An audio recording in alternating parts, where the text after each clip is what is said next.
Thanks for watching Virginia This Morning Live right here on CBS 6. Our next guest says he knows what makes people happy. In this segment, he shares the formula with Bill. Take a look. Here's a question for you. Are you happy? Yeah. Our next guest is a former U.S. Marine and an expert in the field of emotional intelligence. He says being a happy person has everything to do with mental toughness. Joining us this morning, great friend of the show. Been wanting to have him on for a long time. I said, can we get somebody positive and happy on the show?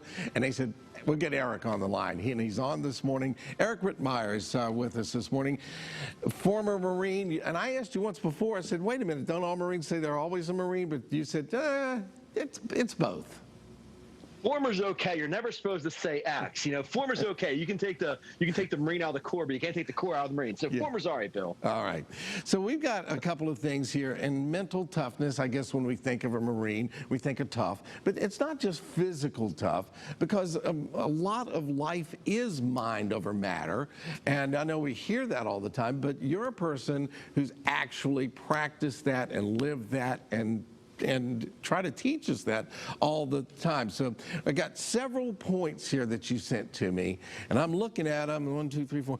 I do okay on 2 and not so good on 2. So we're gonna start with the first one. Never make assumptions is first, and you know what Dad used to say about assuming, so we won't get into that. But why should we not make assumptions? Is that not intuitive in some points, or what do you mean by that? Well, the issue with assumptions, Bill, a lot of times is we take them out of context. So there's psychological terms called emotional tagging and pattern recognition. So the problem is we recognize patterns, then we tie an emotion to it. We rely on that. It's part of our evolutionary advantage to rely on that. But the issue is a lot of times we tie emotions to patterns that we recognize that are taken totally out of context that might have happened in another event at another time. So we make these assumptions, and when we do that, like you said, you know what happens? It makes you know what out of you and me. So the issue is we have to realize that it's got to be in real time. And when we make these assumptions, we have to make sure we can back it up with real live assessment of what's happening. Yeah, you got to know what you're dealing with and use that data to make an educated guess versus an assumption, if I heard you right. Exactly right. Assumptions, they serve us well a lot of times, but and the same on the flip side of the coin there, it's like, you know what, if you tie the wrong thought process to the wrong situation, you're going to ruin a relationship, you're going to lose a sale, you're going to get upset with somebody. Yeah. All right, the next thing to keep happy is happy people don't gossip. Yeah. I heard what you said about me, Bill. I'm not happy about that. All it does when you gossip, Bill, you know, it just degrades our own character. It robs another person of their reputation. And a lot of times we're all culprits of this, right? But, you know, we meet people and we automatically just like, I'm not sure about this person, not sure about that person. And I recognize this with my kids. You know, they allow other people to dictate how they're going to feel towards someone they haven't even met yet. And it can ruin relationships. It can ruin families. It can ruin careers. Gossiping is a horrible, horrible thing. And especially in this day and age of social media, everybody wants to go in there and be keyboard warriors.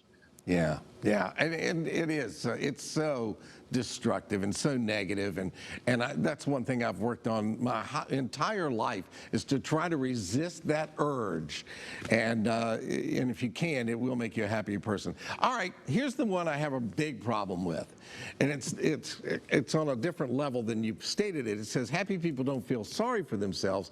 I'm not sure that that's exactly true about me, but what I do, and I make an assumption all the time that if something's wrong, it's something I did.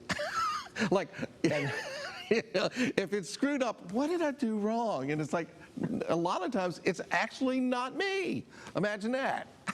Well, here's the issue. Okay, so we're hardwired as humans to feel first and think later. Anything that happens to us, especially if it's something adverse, we're going to assume that it's something we've done personally because our emotions are guiding us.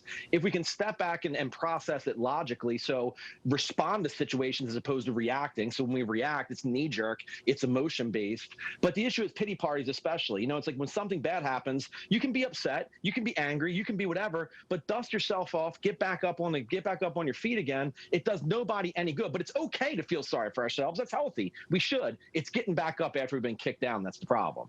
All right, the last point we want to bring up, and it's one I, again, have trouble with, holding grudges. They're heavy, aren't they, if you got to carry those around? They sure are, Bill. And you talk about robbing yourself of happiness. I mean, all we do when we hold grudges is just poison ourselves. We just get upset. We don't let it go. We can't begin to heal if we continue to rehash and relive through. It's almost impossible to be happy if you cannot let go of things. People do bad things. Let's control the things we have total control over, which are our thoughts, our responses. Get over it.